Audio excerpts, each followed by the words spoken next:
Hola y bienvenidos a mi canal de YouTube una vez más. Hoy tenemos el caso de Brandi Hanna, un caso muy curioso y también uno que parece muy obvio desde un principio, pero no lo es. Además, si se preguntan por qué tengo un gorro puesto, es más bien porque no quería pelearme con mi pelo, así que decidí directamente hacer esto. Así que bueno, acá en la que está en pantalla pueden ver el resto de mis casos en una lista de reproducción y acá abajo tienen mis redes sociales por si quieren seguirme en alguna de ellas. Así que sin más, comencemos.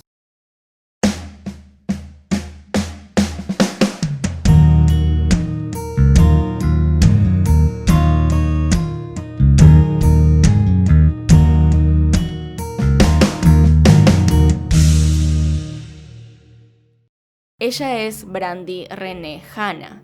Nació el 16 de noviembre de 1972 en Carolina del Sur, Estados Unidos. Brandi es hija de Donna Hanna. No hay mucha información en internet acerca de qué pasó con su padre, pero lo que sí sabemos es que Brandi siempre fue cuidada por su familia, sus tíos, sus abuelos y su propia madre. Donna se encargó de darle todo lo que necesitaba, así fuese cubrir cada necesidad que tenía o darle amor incondicional. Según su familia, era el tipo de persona a la que le gustaba pasar tiempo afuera y dibujar mucho. Con el tiempo, Donna tuvo dos hijos más, Michael y Shane Parent, haciendo que Brandi tuviese dos hermanastros. Además, se casó con otro hombre, cambiando su nombre a Donna Parent. Muchos describen a Brandi como una persona tímida, hogareña y calmada, aunque también le gustaba pasar tiempo con su pequeño círculo de amigos. Donna trabajaba como camarera, así que cuando su hija cumplió 16 años y expresó que quería comprar sus propias cosas, le dijo que podría intentar trabajar en un restaurante. Brandi le hizo caso y comenzó a trabajar como camarera, sin embargo, ella era una persona muy tímida y por lo tanto no le gustaba entablar conversaciones con las personas, así que pasaba la mayor cantidad de tiempo ayudando en la cocina. Más allá de eso, con el pasar de los meses se fue acostumbrando cada vez más a la idea de tener que hablarle a los clientes y se fue haciendo amiga de ellos y perdiendo esa timidez. Tanto así fue que aquellas personas que eran habituales en ese restaurante sabían su nombre y conversaban regularmente con ella. A Brandi, a partir de ese momento, comenzó a gustarle cada vez más el trabajar ahí. Una vez recibida de la secundaria y sin saber muy bien qué hacer, decide seguir trabajando como camarera. Y es durante ese tiempo que conoce a Michael. En 1999 conoce a Michael Ray McAdams Jr., o como le decían sus amigos, Ray. Él era el cuñado de una de sus amigas llamada Amy McAdams, quien también trabajaba con Brandi. La relación avanzó rápidamente, comenzaron a vivir juntos y durante casi 6 años fueron una pareja mayormente feliz, llegando incluso a estar comprometidos. Sin embargo, parece que todo en esta relación no era color de rosa como aparentaba. Resulta que en el 2004 pasó algo un tanto inesperado. Un amigo y compañero de trabajo de Ray llamado Garland Langford, o más bien conocido como Zeke, estaba pasando por un divorcio y no tenía dónde quedarse. Así que Ray le propuso quedarse a vivir en su casa durante un tiempo. La misma casa que compartía con Brandi. Desde un principio la situación era un tanto incómoda, ya que Brandi y Zeke estaban sintiendo cosas el uno por el otro. Sin embargo, no querían expresarlo abiertamente, mucho menos porque estaba Ray en el medio. Sin embargo, con el pasar de los meses, se fueron volviendo cada vez más unidos. Para este momento, Brandi tenía 32 años y mantenía en secreto una relación con Zeke. Mientras todo esto pasaba, la madre de Brandi había tenido un ascenso, así que en ese momento era la encargada del restaurante Alex. Ya llevaba unos 30 años trabajando ahí en la localidad de North Charleston, así que una vez que pudo alcanzar esta posición contrató a su hija para que puedan trabajar juntas. Poco tiempo después, Ray descubrió lo que estaba pasando entre Zeke y su novia Brandi, así que decidió echar a Zeke de la casa. Sin embargo, no tenía la misma fuerza para echar a Brandi, ya que seguía sintiendo amor por ella y quería que se quedara. Quería darle dos opciones, o que se fuese con Zeke, o que se quedara con él y olvidaran todo lo que había pasado. Brandi finalmente decidió irse de la casa con Zeke. Decidió quedarse con él y empezar una relación en otra parte. Durante los meses siguientes, Ray intentó varias veces traerla de vuelta, intentar convencerla de que estuvieran juntos otra vez. Insistía en que él era mejor, insistía en que podían tener una mejor relación que la que tenía con Zeke, en que iba a vivir mejor, pero Brandi estaba muy contenta con esta nueva relación que tenía. Así que ella y Zeke consiguen un departamento en un lugar no muy lindo, en una zona un poco peligrosa, pero cercana al nuevo restaurante donde trabajaba. En ese momento todo parecía ir relativamente bien en la vida de Brandy. Se había mudado a un lugar nuevo con su pareja, estaban supuestamente bien y además tenía un trabajo nuevo en el cual podía pasar tiempo con su madre. Sin embargo, algo cambió de manera muy repentina y es que Zeke decidió volver con su esposa y sus hijos. La razón detrás de esto es que en realidad él no estaba divorciado, estaba en proceso de divorcio, así que en cualquier momento se podía ir y lo hizo. Dejó herida y sola a Brandy y se fue nuevamente con su familia. Mientras todo esto pasaba, Brandy se vio en un problema económico bastante importante, debido a que tenía que pagar todas las cuentas por sí sola. Por todo esto es que en lugar de tener un abono en el celular, tenía una línea prepaga, de modo que pagase nada más los minutos que iba a usar. Pero a su madre no le gustaba esto ya que hablaban todo el tiempo y tenía miedo de que se le acabasen los minutos. Así que Donna decidió comprar un celular con un contrato de abono a modo de regalo, lo cual hizo a Brandy muy feliz, pero también significaba que debía estar con 2 celulares todo el día. Más que nada porque el celular con abono lo usaba solamente para hablar con su madre, y además porque no sabía usarlo del todo. Y es entonces que llegamos al fin de semana de los hechos. Todo esto empieza el 20 de mayo del 2005. A pesar de estar dolida por las acciones de Zeke, tenía esperanza todavía de volver con él, por lo cual ella lo esperaba. Más que nada por el hecho de que no quería interrumpir su matrimonio, es decir, si él quería volver con ella, tenía que divorciarse. Para ese fin de semana, ella había arreglado una salida con su amiga Amy para ir a la playa. Además, irían a hacer compras antes para el viaje. Durante la mayor parte de la jornada de trabajo, que era a la mañana, Brandy parecía estar muy feliz. En parte también porque al día siguiente hablaría con Zeke acerca de lo que estaba pasando. Tenía la esperanza de que cambiase de opinión. Pero todo esto cambia de repente. Según un cliente que estaba ahí, Brandy recibió una llamada. Esta llamada hizo que tuviera una reacción en la cara muy evidente. Cuando Brandy se acercó al cliente, él le preguntó qué estaba pasando, la vio muy preocupada de repente y ella le dijo que algo la había asustado, que lo que le habían dicho por el teléfono era algo inquietante. Brandy le explicó más tarde a una compañera de trabajo que la llamada tenía algo que ver con la novia de Zeke. Sin embargo, no pudo explicar nada más. Al terminar su turno, Brandy estaba un poco nerviosa, así que llamó a su madre para preguntarle dónde estaba. La madre era quien cubría el siguiente turno y debía llegar en unos minutos. Así que Donna le comunicó que estaba cerca, que ya llegaría, y cuando por fin llegó al restaurante se pusieron a hablar. Principalmente porque Donna le había prometido esa tarde enseñarle a usar su teléfono mejor. Le había prometido configurarlo un poco más para que lo entendiera. Así que se sentaron, se rieron un rato acerca de cómo Brandy no sabía usar su teléfono y todo parecía mejor. Brandy parecía estar de mejor humor, parecía estar mucho más alegre y por fin tranquila. Así que una vez más calmada, se tomó un remis hacia su departamento. El remisero era un conocido de ella y su madre, era una persona que la llevaba y la traía normalmente del trabajo. Así que él mismo dijo que ese día se veía muy bien, que se veía muy contenta, que no notaba nada extraño en su voz o nada inusual. Así que cuando llegaron al departamento se despidieron los dos y Brandy le dijo que lo vería el lunes. Continuó mensajeándose con sus amigas, hablando por el celular como cualquier otro día normal. Incluso confirmó con su amiga la salida a la playa que tenían planeado para el fin de semana y le dijo que llegaría un poco más tarde porque su turno terminaría justamente unas horas después de lo planeado. Alrededor de las 9 de la noche es cuando se tiene el último registro de ella. Luego de eso dejó de responder a los mensajes y cada vez que su madre la llamó, no contestó. Esa noche Donna la llamó varias veces porque tenía la sensación de que algo estaba pasando. No sabía muy bien qué es, pero se sentía incómoda. Pero Brandy jamás volvió a contestar ninguna llamada ni mensaje de su madre. Como al día siguiente Brandy tenía planes de ir a la playa, Donna pensó que no contestaba el teléfono porque estaba justamente haciendo eso, estaba tranquila con sus cosas y decidió no molestarla. Lo raro, y esto es algo que Donna no sabía en ese momento, es que el celular de Brandy sí tuvo actividad después de las 9. No contestaba llamadas, pero sí estuvo revisando la casilla de mensajes, al menos los mensajes de voz, y además contestó a eso de las 10 p.m. un mensaje de parte de Zeke. Además, la noche en la cual dejó de contestar, Amy fue a visitarla, intentó ver si estaba en su departamento a eso de las 10:30 p.m. una vez terminado su turno, y cuando llegó se dio cuenta de que todo estaba apagado excepto la luz del televisor. Intentó llamarla al teléfono prepago, pero solamente se escuchaba el tono y nadie atendía.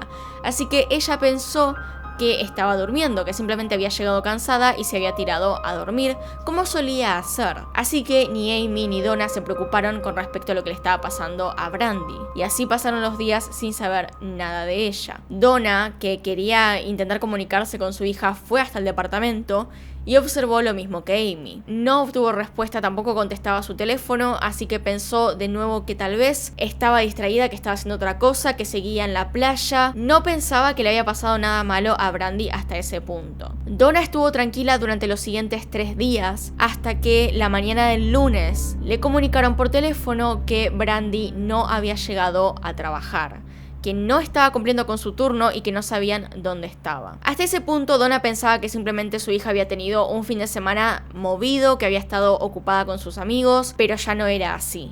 Sabía que ella jamás faltaría simplemente sin avisar al trabajo, así que se preocupó y llamó inmediatamente a Zeke para preguntarle si tenía la llave del departamento. Zeke le dijo que sí, que tenía la llave, y la madre le pidió específicamente que no entrase al departamento sin ella, que se encontrarían en la puerta. Sin embargo, cuando llegó, Zeke estaba saliendo del departamento. Lo que le dijo en ese momento es que no quería que ella viese una escena fea, no quería que se encontrase con el cuerpo de su hija sin ninguna advertencia, así que entró antes para verificar. Entonces, cuando Donna llega al departamento, se da cuenta de que no había nada, de que Brandy no estaba ahí, y encima no había signos de pelea ni signos de robo o de cualquier cosa que pudiese indicar que había desaparecido por alguna razón específica. Incluso el celular prepago de Brandy estaba todavía ahí dentro y cargando. Lo que no estaba era su celular con abono, es decir, el que le había regalado ella. Y esto, junto con el hecho de que las llaves tampoco estaban, es lo único que no encaja dentro de toda la escena. No había nada más, señales de que algo más hubiese pasado. Simplemente su celular y sus llaves faltaban, lo cual podía indicar que tal vez ella se había ido por voluntad propia. Y entonces decide contarle todo esto a la policía para que empiecen a investigar. Pero ellos no se lo toman muy en serio, que digamos, porque primero que nada ella es una mujer adulta, y esto es algo que pasa muy seguido, y es que no pueden buscar a cada adulto que se pierde porque pueden haberse ido por su propia cuenta. ¿Y qué quiere decir esto? Que no van a andar buscando y gastando recursos en gente que no lo necesita. Es entonces una semana después que la policía comienza las investigaciones. Sin embargo, no había ningún sospechoso y tampoco había algo que indicase que le había pasado alguna cosa grave. Cuando Donna le dio la llave a uno de los policías para que entrara al departamento, el policía salió de él una hora después diciendo que no había nada fuera de lugar o que le indicase que había pasado algo malo. She and her sister Yvonne go to Brandy's apartment to pack up her things. They find a small can hidden under a table. She had received a paycheck that day, and plus her tips. If she was gonna up and leave, don't you think she would have taken all the money that she had to her name? Entonces lo único que podían hacer era, con la familia de Brandy, buscar a algún testigo de alguna cosa, sin saber muy bien qué estaban buscando. Durante la primera semana del caso no hubo nada importante para recalcar. Fue recién después de 10 días que llegó un testimonio importante, uno que sería clave para el caso. Este testimonio viene de parte de una vecina que vivía en el mismo edificio que Brandy. Ella le dijo a la policía que había visto algo extraño esa noche en la cual ella desapareció. Vio a Brandy subirse a una camioneta roja alrededor de las 9:30 a 10 de la noche. Esta camioneta en particular, su modelo, su color, todo lo que describía a esta persona indicaba que podía haber 2 sospechosos. Ellos eran Ray y Zeke. Ray y Zeke trabajaban en el mismo lugar, por lo cual tenían la misma camioneta, con una diferencia clave, y es que la vecina dijo que en el frente de este vehículo había una máscara de Jason, una máscara que es inconfundible, y Ray era el único de los dos que usaba esta máscara enfrente de su camioneta. Además, la vecina pudo reconocer al conductor y se parecía a Ray. Y uno diría entonces, bueno, es muy fácil, Ray le hizo algo, claramente, es obvio, no es tan fácil de probar. Por supuesto que a los investigadores les sonó un poco mal todo esto, y encima se decía que Ray tenía unas actitudes bastante peligrosas o cuestionables, principalmente porque había estado desde que se separó de Brandy intentando volver con ella y persiguiéndola por todas partes. Se presentaba en su trabajo para intentar hablar con ella o hablar con Donna, y Donna describe que tenía actitudes muy fuera de lugar, principalmente con el tema de la agresividad. No solamente se peleaban todo el tiempo, sino que además Ray más de una vez había implicado que podría secuestrar a Brandy, que podría llevársela, y ella no podría hacer nada al respecto. Por supuesto que esto es la palabra de Donna contra la palabra de Ray. Sin embargo, los amigos, conocidos o aquellos clientes habituales del lugar decían que cada vez que Ray entraba, que cada vez que él se acercaba a Donna, había una reacción un tanto intensa. Había una vibra cada vez que entraba a algún lugar de que buscaba pelearse con alguien. Pero por más que pareciera tan sospechoso, Ray tenía una coartada bastante sólida. Y es que él se encontraba esa noche en un boliche o un bar con una amiga que confirmaba esto. El otro sospechoso que quedaba entonces era Zeke, que tal vez le había puesto la máscara de Jason para hacerse pasar por Ray para levantar menos sospechas. Sin embargo, él también tenía una coartada y bastante sólida. Según su hermano, él se había quedado trabajando hasta tarde. El hermano era justamente la confirmación de esto, así que ninguno de los dos podría habérsela llevado. Nunca se hicieron las pruebas forenses de las camionetas de ambos sospechosos, es decir, nunca se pudo comprobar si Brandy había estado en ellas. Para peor, como la escena había sido limpiada rápido debido a que nadie podía pagar el alquiler del departamento, toda evidencia de esa noche quedó absolutamente destruida, al menos la que estaba dentro de este lugar. En ese momento, los dos grandes sospechosos del caso quedaron casi descartados. Un dato curioso y que le hizo mucho ruido a algunas personas es que cuando se estaban buscando rastros en el departamento de Brandy con perros, Zeke preguntó si los perros podrían hallar rastros incluso si el cuerpo estaba enterrado, cosa que pudo haber sido completa curiosidad, pero un poco desubicado para la situación. Dogs are brought in to track Brandy's scent. The search is led by the Q Center for Missing Persons. The North Charleston police participate with Brandy's friends and family. And then another person shows up. Zeke Langford. Zeke looked at her because he was really concerned about the dogs and said, "Can the dogs smell anything if she's covered up?"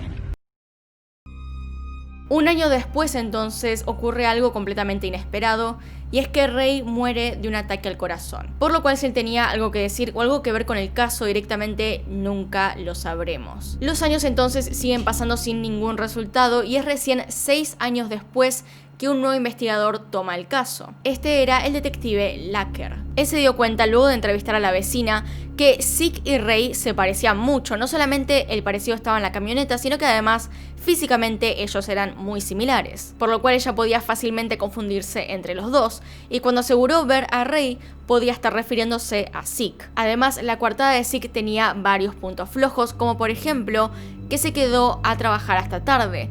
Esto es algo que él aseguró y que su hermano podía confirmar. Sin embargo, la planilla de trabajo de ese día decía que se había ido a las 4 de la tarde. I wanted to see if I can get the phone records to see if I can get a number of who may have called her. But with the time that had elapsed, because I came in 6 years after the fact, the records are gone. Más allá de las sospechas que tenía hacia Zeke, él intentó encontrar directamente a Brandy, ya que estaba muy convencido de que había sido asesinada. Sus investigaciones lo llevaron a un viejo puerto de la Marina donde encontró una zapatilla. Esta zapatilla tenía fecha de compra muy cerca a la desaparición de Brandy, unos 3 meses antes, fecha en la cual muy casualmente Brandy se había comprado unas zapatillas. Además coincidían en el número de calzado y Donna decía que su hija tenía unas zapatillas del mismo color. Esta podría haber sido una gran pista, sin embargo cuando se buscó el ADN no se encontró nada, no hubo ningún resultado. Este lugar era una zona industrial. Más tarde se rehizo para hacer un campo de golf, es decir, era plenamente parque, como pueden ver, solamente árboles al lado del agua, todo verde, y encima con el paso del tiempo y el abandono se volvió una especie de pantano, un pantano en donde claramente habitaban caimanes.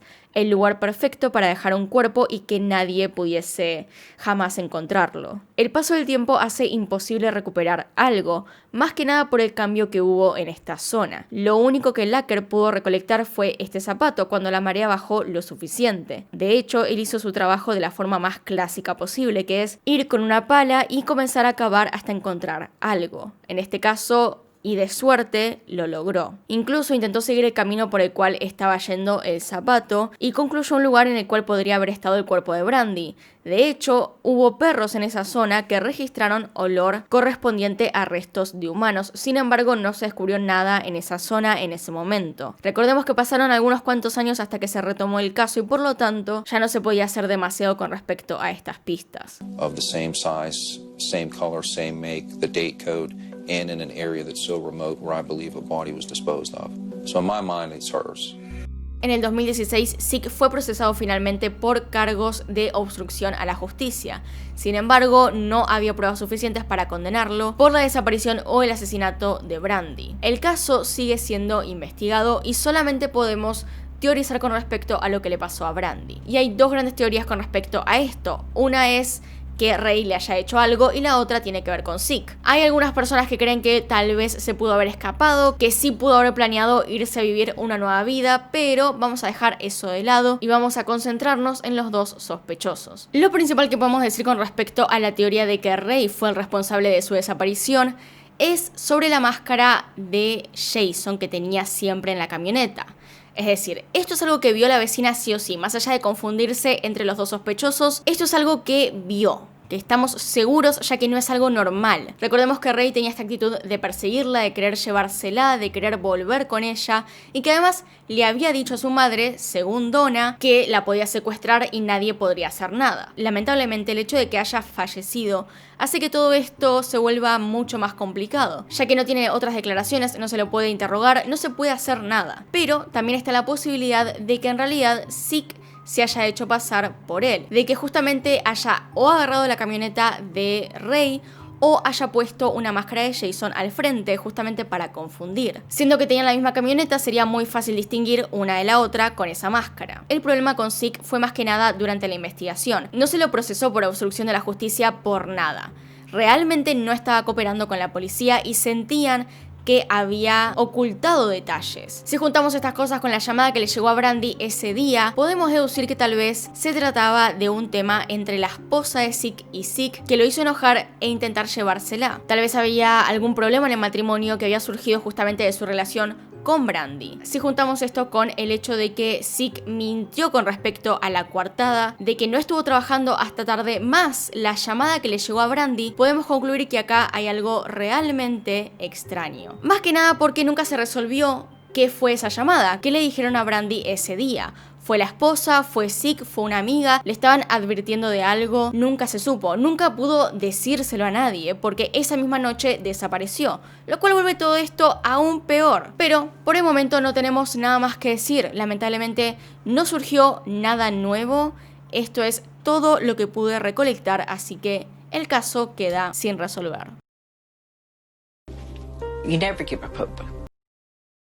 Y bueno, hasta acá llegamos con el video. Acá están mis Patreons y los miembros del canal. Gracias a todos ustedes por apoyarme a través de esas plataformas. Si quieren recomendarme casos, ya saben que los pueden dejar abajo en los comentarios. Y sin nada más que decir, acá tienen un video nuevo, acá tienen un video recomendado. Se pueden suscribir haciendo clic en mi cara. Y nos vemos en otro video. Adiós.